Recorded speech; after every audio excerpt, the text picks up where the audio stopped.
They give us a lot of fits with their zone and their three-point shooting. They have a couple guys that can really shoot it. That gave us fits for most of the night, but I give our guys a ton of credit, man. They found a way to get some stops and make the necessary plays down the stretch in a game that was, could have gone either way. So I give them a ton of credit. What was different about their zone? Because these kids talked about, you don't see that every night. Specifically, what was different about it? It's unique. It's a 1-1-3. It morphs some into a 2-3, and they'll change it up. They'll make it look sometimes like man. That's the biggest thing. You don't see a zone like that that's that extended, that takes away the corners, takes away any type of overload. They can be pretty disruptive with it. But we had some good looks, too. We had some good looks that we just didn't make, both around the basket and open threes. Thought we settled a little bit in the first half, but for the most part, we got pretty clean looks throughout the game. But that's kind of what their zone's built. They're going to give you some open looks, and if you make them, you can stretch the game. You talked a lot about scar tissue from last year, and you had some guys that had been through that when they're up 6, made Zed and Felix or Roddy and Chris scored 32 straight points. What did you see from those three in particular, where that's a moment that last year probably would have gone a different way? Yeah, I was really proud of those guys because they just, it's hard. It's your first game. You see a different defense. We're struggling against a team everybody thinks we should beat, so you can feel, like the walls closing in.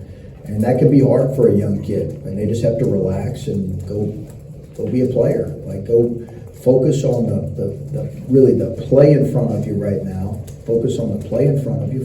Do what you've been coached, and then be you. Go be you. And I thought those guys. I thought Roddy had a good look in his eyes, and I thought him drawing 10 fouls was critical. I thought he was able to get into some of the seams of the zone. I give them credit. They had a couple vertical handoff actions that we had went through with 3, a really deep vertical dribble handoff, 5 to their 2-man, and he can just inside foot step, and he made a couple of those to keep it close there. But I give those 3 guys a lot of credit.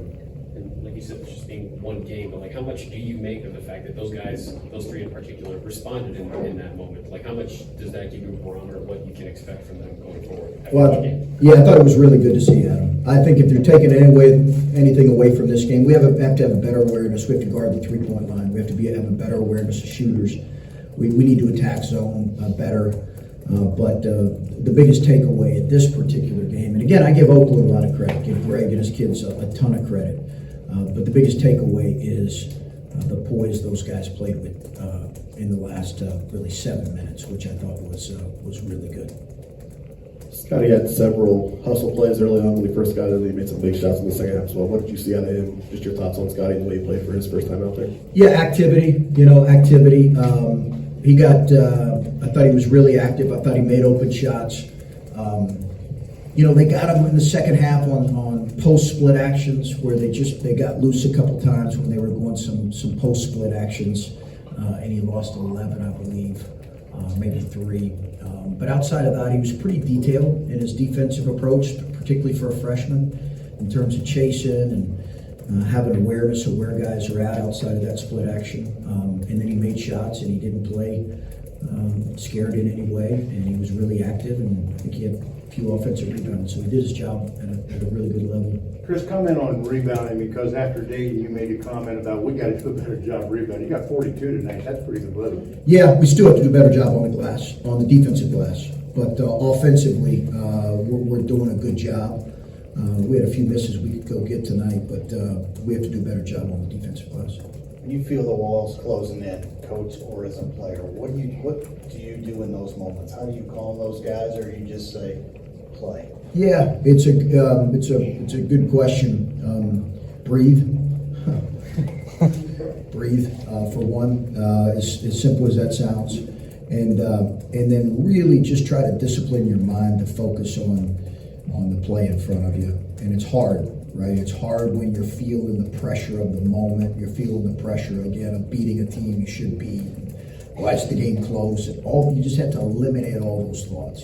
You have to really focus. I mean, there's good teams. I think Michigan State's down at half right now. There's good teams on this first week that struggle And I think some of that is, there's some perspective required too.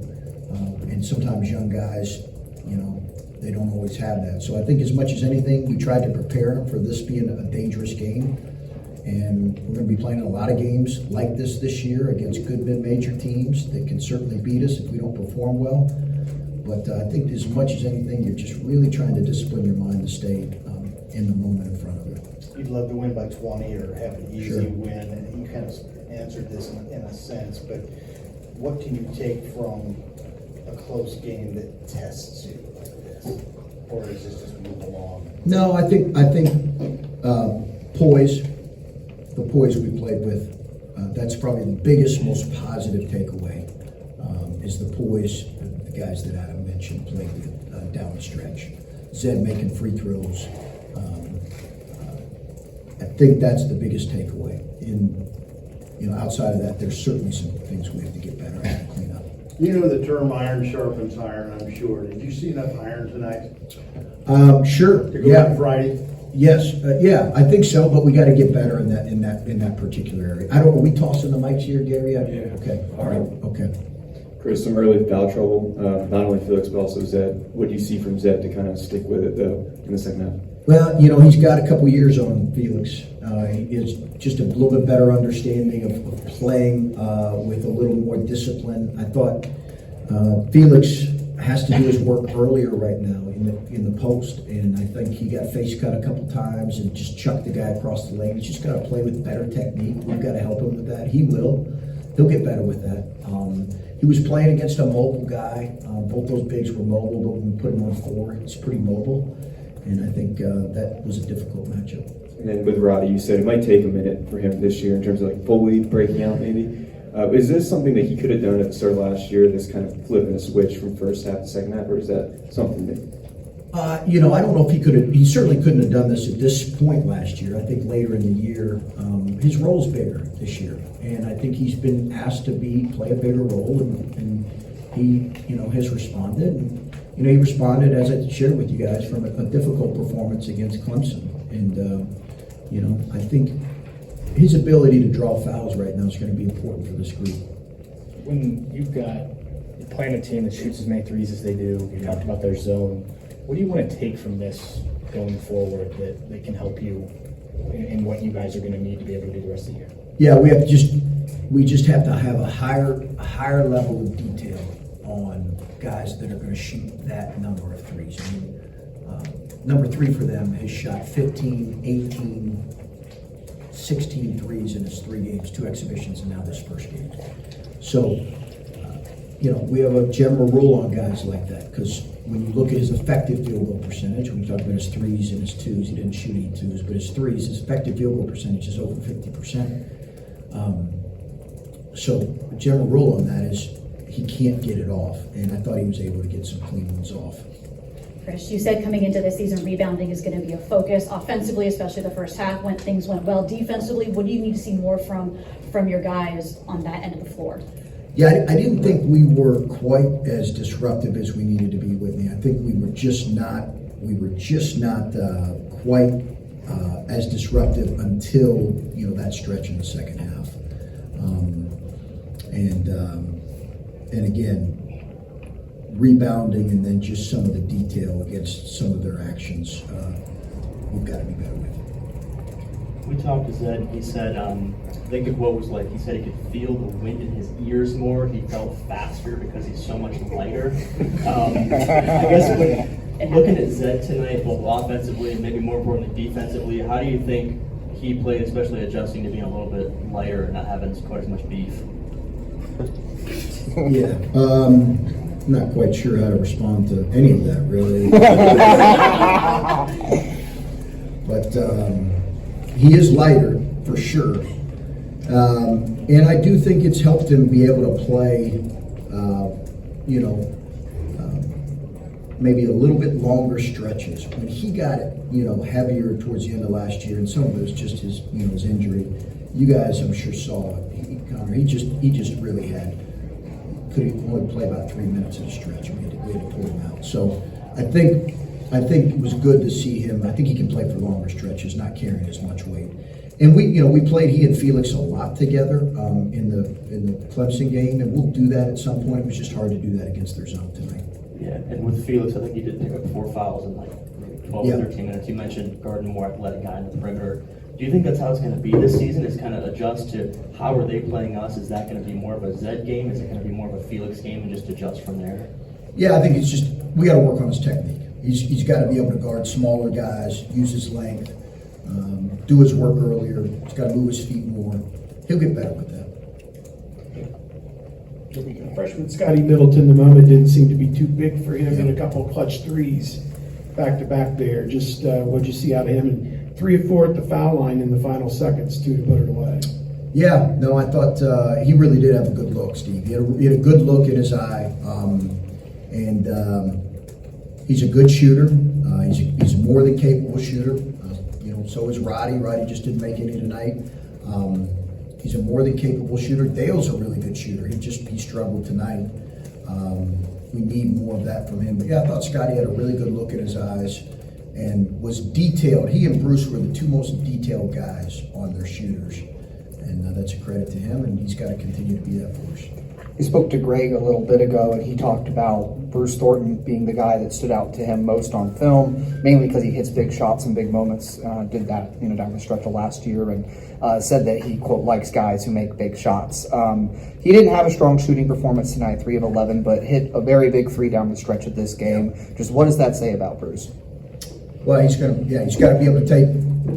I don't care if he's 0 of 10. He's got to be able to take the 11th good one for this team. And he's got the freedom to do that. If it's a good look, he needs to take that for us. I don't care if he's went over for the night. So he brings other things to the team, to helping his team win. He's going to be on the floor a lot. He's going to make a lot of big shots for us.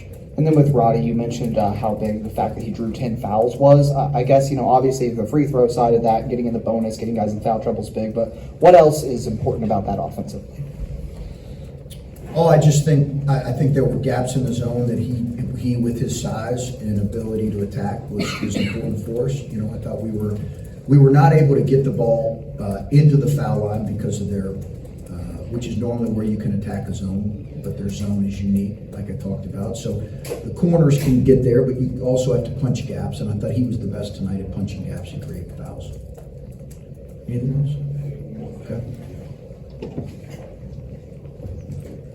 I just wonder what you saw from your guys adjusting to how they were guarding. When we talked to Greg, he said that they knew everything you guys were going to do, and then he made a joke about scouting and everything. But the fact that he felt as prepared as he did against what you were going to do, how did your players have to adapt and adjust to that in the game? And what kind of wrinkles did you have to try to get from them?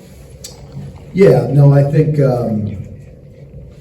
I don't know at this point, or this early in the year, if you ever know exactly what any team's going to do from top to bottom. But I'm sure they looked at what we've run against zones in the past and had that scouted. And, you just don't face as much zone as you do, man to man. So probably 70% of our preseason has been probably 60 because we're playing a team that's going to zone on Friday, and then we're playing another 40-minute zone team that's got a terrific zone in Merrimack, who's a really, really good mid-major, and they have a terrific zone. So we probably practiced it more. We just got to continue to get better with it. I think obviously teams are going to scout and kind of know what we do, and we've got to continue to add to our package. But really, it's out of concepts as much as anything else. Is there any other one?